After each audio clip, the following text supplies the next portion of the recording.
আসসালামু আলাইকুম ভিউয়ার্স, কেমন আছেন সবাই? আজকে আপনাদের সামনে আমি ক্যাপাচিনো রেসিপি নিয়ে এসেছি। আর এই ক্যাপাচিনো রেসিপিটা আপনাদের দেখাচ্ছি। আপনারা খুব সহজেই এটি বাসায় তৈরি করতে পারবেন, কারণ রেস্টুরেন্টে কিন্তু অনেক এক্সপেন্সিভ এই ক্যাপাচিনো কফিটা। তাই আপনারা বাসায় সহজেই এটি তৈরি করে রাখবেন এবং যখন ইচ্ছা হবে তখন মজা করে ইয়াম্মি কফিটা খাবেন। তো চলুন দেখে নিই আমি এটি কীভাবে করছি। ভিউয়ার্স, এখানে আমি ইনস্ট্যান্ট কফি নিয়েছি। এখান থেকে 1/4 কাপ কফি আমি নেব। চিনি নিয়েছি আমি, এখান থেকে আমি নেব 1/3 কাপ। আর হালকা কুসুম গরম পানি নিয়েছি 1/4 কাপ। আমি একটি বোল নিয়েছি, বড় বোল নিয়েছি। এখন এই বোলের মধ্যে আমি দিয়ে দিব 1/4 কাপ পরিমাণ কফি। ভিউয়ার্স, আমি এখানে কফি এবং পানিটা সেম দেব, চিনির পরিমাণটা একটু বেশিই দেব। তাই এখানে আমি দিয়ে দিলাম 1/4 কাপ কফি। আর দিয়ে দিচ্ছি আমি এখন চিনি, 1/3 কাপ পরিমাণে চিনিটা নিলাম। আপনারা যদি মিষ্টি আরও বেশি খেতে চান তাহলে যখন আপনারা এটাকে সার্ভ করবেন তখন চিনিটা মিশিয়ে এটা গুলিয়ে নেবেন। আর কুসুম গরম পানি এখানে এটাও নিচ্ছি আমি 1/4 কাপ। আমি যেহেতু বিটার দিয়ে করছি তাই এখানে কুসুম গরম পানি নিয়েছি। আপনারা যদি হুইস্ক দিয়ে করেন তাহলে পানিটা আরও গরম নেবেন।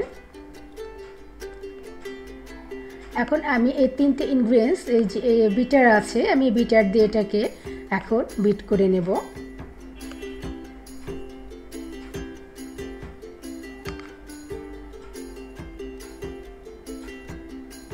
ভিউয়ার্স, আমি এখন কফিগুলোকে মিক্সারটাকে বিট করছি। প্রথমে আমি এটাকে লো ফ্লেমে 30 থেকে 35 সেকেন্ড পরিমাণে সময়ে বিট করে নেব। ফার্স্টে কিন্তু অবশ্যই এটাকে 35 সেকেন্ডে লো ইয়াতে বিট করে নেবেন।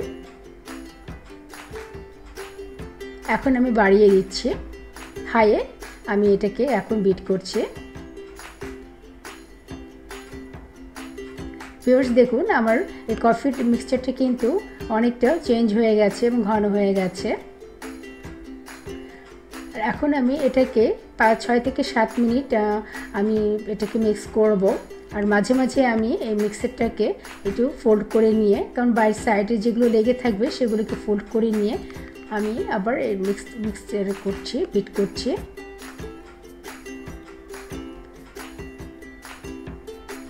টোটাল আমার টাইম লাগবে 7 মিনিট বা 8 মিনিট। আমি এটাকে আবার বিট করছি।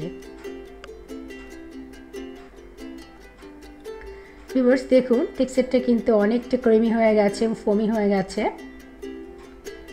এবং খুব সহজেই কিন্তু আপনারা এটা বাসায় তৈরি করতে পারেন। আবার আমি এটাকে ফোল্ড করে নিয়ে তারপর আবার এটাকে বিট করব।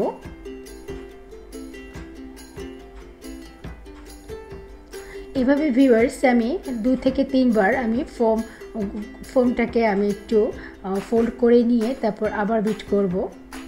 যখন দেখবেন একদম একটা ক্রিমি টেক্সচার চলে এসছে, ফোমিংটা হয়ে গেছে, ততক্ষণ পর্যন্ত আমি করবো। আমার এখানে টোটাল 8 মিনিট লেগেছে।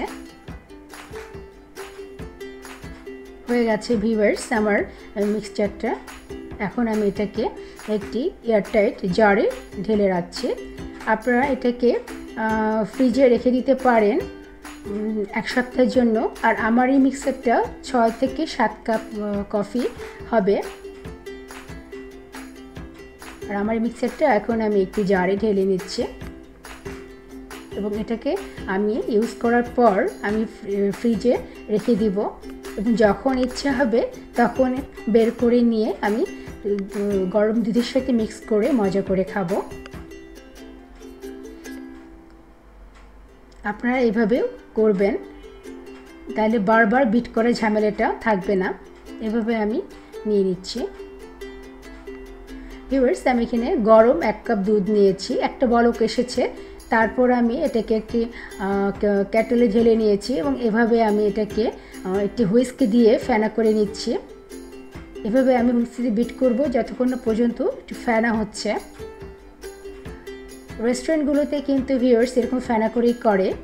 আপনাদের আমি দেখিয়ে দিচ্ছি। দেখুন এরকম ফোমি হবে, উপরেটা একটু ফোমি টাইপের হবে। আর এখন আমি এটি সার্ভ করব। ভিউয়ার্স, আমি যে মাগে কফি খাই সেখানে আমি এটিকে সার্ভ করছি। আর যেহেতু আমার কফির কাপটা বড়, তাই আমি এখানে 4 চামচ পর্যন্ত আমার ক্যাপাচিনোটা নিচ্ছি।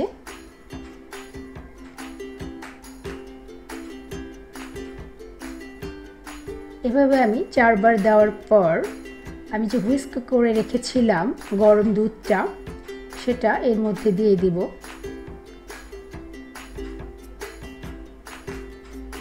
ভিউয়ার্স, আমি কিন্তু এই মিল্কটা অনেক উপর থেকে কাপে ঢালবো যাতে একটা ফোমি টেক্সচার আসে। দেখুন ভিউয়ার্স, আমি যেভাবে ঢালছি।